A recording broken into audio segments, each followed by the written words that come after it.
घड्याळात 10:30 वाजले होते. दुसऱ्या दिवशी न्यू जॉईनिंजना काही प्रेझेंटेशन द्यायची होती, पण त्याच्यावर फायनल टच द्यायचा राहिला होता. आधी विचार केला होता की बंगलोरला येताना फ्लाईटमध्ये करून टाकीन, पण त्यावेळेस इतर महत्त्वाची कामं असल्याने ते राहूनच गेलं होतं. तर फटत लॅपटॉप चालू केला आणि लव, विरह, फिलिंग्स वगैरे गोष्टी बाजूला सारून cloud computing, data analytics, software as a service वगैरे किचकट गोष्टींमध्ये बुडून गेलो. कसा बसा अर्धा तासाच झाला असेल इतक्यात मोबाईलवर मेसेजचा दिवा लुकलुकला. प्रीतीचा मेसेज होता. अजून जागाच आहेस काय? अजून जागाच आहेस काय? मम. का रे, झोप येत नाहीये का? मला तर येतच नाहीये झोप. बरं मग काय ठरलं आपलं? कशाचं? बरं मग काय ठरलं आपलं? कशाचं? अरे असं काय? मगाशी काय झोपेत बोललास का माझ्याशी? काय करायचं आहे आपण? प्रीती, तुला काय मल्टिपल पर्सनॅलिटी डिसऑर्डर वगैरे झालाय का? बाप रे, कसलं भयंकर नाव आहे हे. काय असतं ते? प्रेमात पडल्यानंतरचा काही डेंजर आजार वगैरे आहे का? अरे यार, एनिवेज सोड. तू नाही झोपलीस अजून? झोप उडाली आहे माझी. त्यात हे व्हॉट्सअप वेळ लागणारे मला. मोबाईलच बंद करवत नाहीये. मम. मोबाईलच बंद करवत नाहीये. मम. बरं ऐक ना, एक मस्त सॉन्ग ऐकते आहे, पाठवू का? कुठलं आहे? चांगलं गाणं आहे म्हणून विचारत आहे. ओके. उगाच त्यातून अर्थ काढू नकोस. तू कॉन एअर मूव्ही पाहिला आहेस का? निकोलस केजचा? हो पाहिला आहे. त्यातलंच आहे. How do I live without you. कसला मस्त आवाज आहे. अरे तिचा असा अंगावर काटा येतो ऐकताना. मम. काय मम?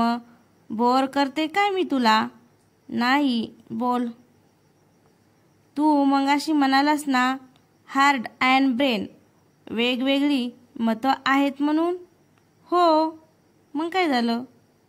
मग आपण कुणाचं ऐकायचं, हार्टचं का ब्रेनचं?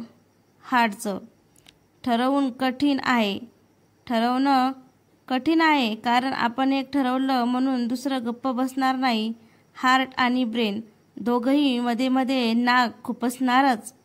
मग आपण दोघांपैकी कोणीतरी एकाने स्ट्रॉंग होऊयात. तू होशील का? It's impossible for me. मला अजूनही हे सगळं स्वप्नच वाटत होतं. प्रीती, आणि माझ्यात हे इतकं सगळं घडेल आणि तेही इतक्या लवकर असं वाटलंच नव्हतं. कसला विचार करतो आहेस तरुण? प्रीती, खरं सांगू, मला अजूनही विश्वास बसत नाहीये आपण हे बोलतो आहे. म्हणजे मला तू आवडतेस पण. का? लव ॲट फर्स्ट साईट फक्त मुलांनाच होतं का? मुली काय उलट्या काळजाच्या असतात का? Don't tell me. आपण कॉलेजमध्ये भेटलो तेव्हाच मी तुला आवडलो. ते रॉंग. त्याआधीच आवडला होतास मला. म्हणजे? त्याआधीच आवडला होतास मला म्हणजे? एनिवेज सोड. नाही, मला कळलंच पाहिजे. सांग. अरे नेहा तिच्या मोबाईलवर तुमचे पिक्स दाखवायची. तुझ्याबद्दल सांगायची का कुणास ठाऊक, पण असं मनात काहीतरी व्हायचं. मला नीट नाही सांगता येणार. तू तिला पाठवलेले MMS वाचून छान वाटायचं. नेहा खूपच बारीस आहे तुझ्यासाठी. You need someone matured like me. Preeti, please stop. I am feeling for you. Why are you falling in love with me? I think I already have. I am breathing heavily. Tarun. बराच वेळ शांततेत गेल्यावर प्रीती म्हणाली, मी पण. बराच वेळ कुणीच कुणाशी बोलत नाही. बघितलंस तरुण, काही तासापूर्वी आपण प्रेमात पडलो नाही आणि हे कदाचित आकर्षण वगैरे आहे असंच म्हणत होतो. आणि आता हो ना, कसलं ब्रेन आणि कसलं हार्ट. मला तर कोणीतरी भलत्यानेच माझा ताबा घेतला आहे असं वाटतंय. काहीच कंट्रोल नाही आहे माझ्यावर. मी गॉन केस आहे तरुण. सगळं माहिती आहे मला, सगळं कळत आहे मला. तरी पण मी तुझ्याकडे ओढले जाते आहे. कसं थांबवू स्वतःला? मुलीच्या जातीनं असं इतकं बेभान व्हावं बरोबर नाही ना तरुण हे. मला असं स्वतःला थांबवून वागलेलं नाही आवडत प्रीती, आणि जमत पण नाही. माणसाने असं मुक्त होऊन वागावं, मनाला वाटेल तसं. देअर यू गो म्हणजे हार्टचं ऐकावं असंच ना. I will hold that gone case for a while. If it's okay with you. No, it's not okay with me. Tarun. तुझं ईमेल अकाउंट 50 kg ची ॲटचमेंट घेऊ शकतो का रे? KG? तुला MB म्हणायचं आहे का? नाही, मी बरोबर विचारलं. मी 50 किलोची आहे. आले असते ईमेलला अटॅच करून. कॉमन. कम ऑन यार, is this really happening or I am dreaming? मी फोन जोरात गादीवर आपटला. सर्व सेन्सेस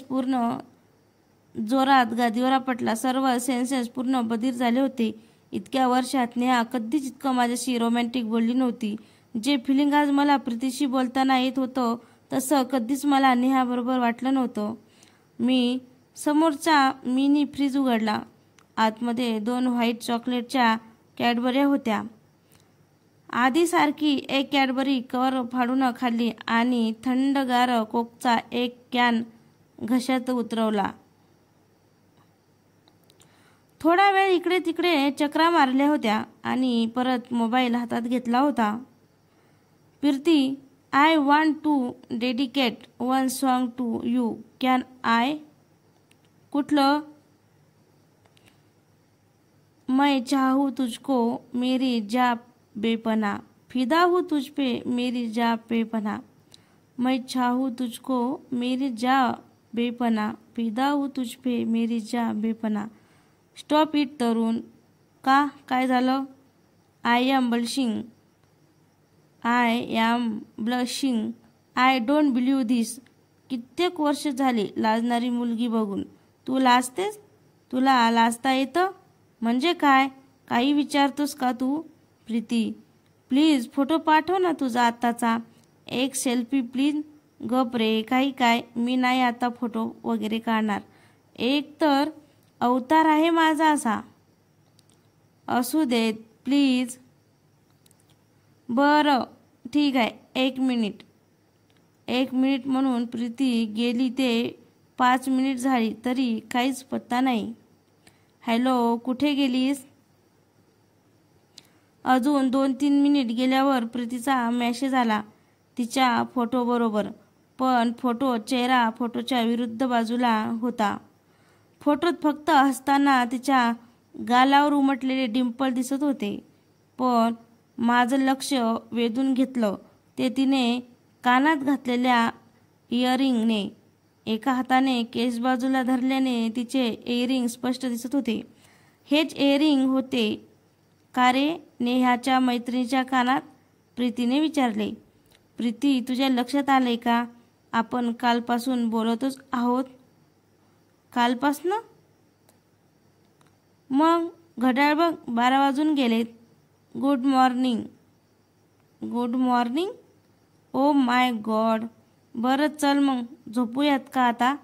उद्या आजच थोड्या वेळाने बोलू. ओके?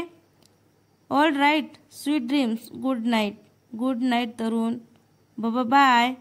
मी बराच वेळ प्रीतीच्या फोटोकडे पाहत बसलो. मग शेवटी थोडा फ्रेश झालो. अजून एक कोका कोला पोटात ढकलला आणि उरलेले काम पूर्ण करण्यासाठी लॅपटॉप पुढे ओढला. Tarun, will you come to my place for snacks in evening? सकाळी ऑफिसमध्ये स्वामी विचारत होता. Please come I stay dear.